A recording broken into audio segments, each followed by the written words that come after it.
Hello，大家早。今天早上布萨就公布了最新的 Next Short Position。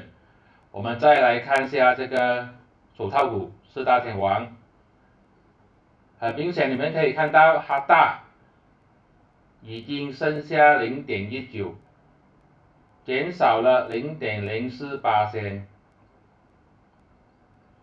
其他的 Top Growth 跟 Costan 呢就没有改变。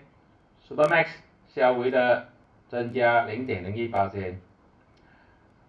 基本上，空军呢已经开始补回哈大了，也就是说，对于机构来讲呢，哈大呢是他们最看得起的、最看好的。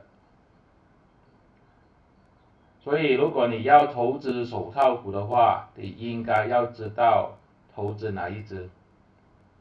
这是我的个人看法，并没有任何的买卖建议。谢谢大家。